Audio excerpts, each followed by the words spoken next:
吴磊、赵露思主演的《星辰大海》大结局还没看？看原作解读，体验泪流满面杀。你知不知道星寒的精彩原著和之是同一个作者？这部小说实在是太理想化了。现实中，女主无论如何都可以重回春天800次。原著中，女主程少上穿越了过去，在现代社会中饱受煎熬。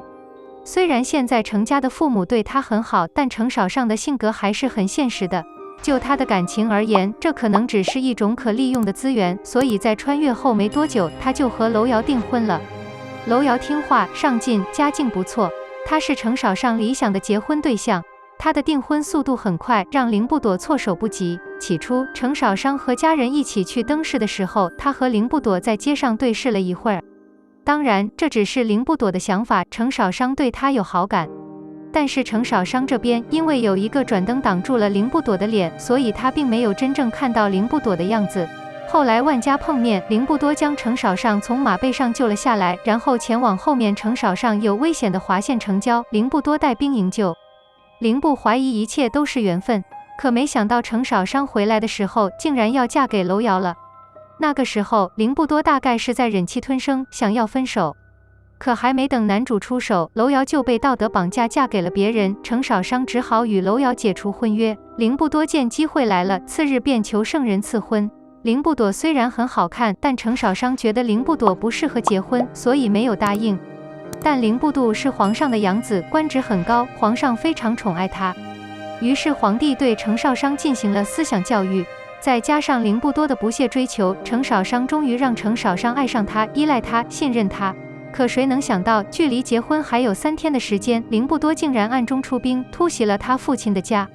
原来凌不朵其实并不是凌，而是霍凌毅。凌不多名义上的父亲其实是凌不多的舅舅。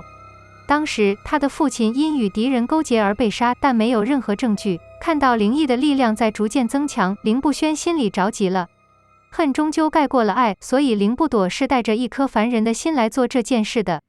幸好程少商机灵，猜到了凌不朵这一切的原因，然后通知了皇上。三皇子找到了林毅勾结敌人的证据，但他被派到边疆待了5年，程少商不得不解除婚约，这是程少商强烈要求的。这一次他是真的生凌不朵的气了，因为在程少商最信任他的时候，凌不朵骗了他，放弃了他。程少商很难相信一个人，但凌不度这次真的是心碎了，也算是他和程少商的缘分被打破了。林武道和程少商解除婚约后，原身终于有机会向程少上求婚，程少双犹豫了一下就答应了，毕竟原身也是一个很好的结婚对象。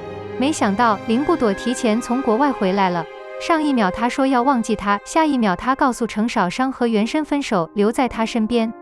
程少商不同意，原身甚至不同意。但凌不多背后有皇上的支持，两人终究承受不住压力，提出解除婚约。就在这个时候，袁家出事了。没想到凌不虚暗中帮袁家脱困。袁申临走前告诉程少商，在没有希望的寒风中，有人暗中保护着他。凌不朵是在保护袁家，其实是在保护程少商，只是他不再像以前那样哄骗示弱，玩弄他所有的心机。6年后，他为他做了很多，但仍然默默无闻。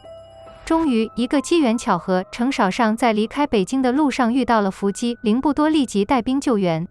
这一次，两人终于和好，然后一起去营救元神，也逃了出来，并且一起歼灭了敌人。于是两人就和美的在一起了。以上是对《璀璨星辰》原著的解读。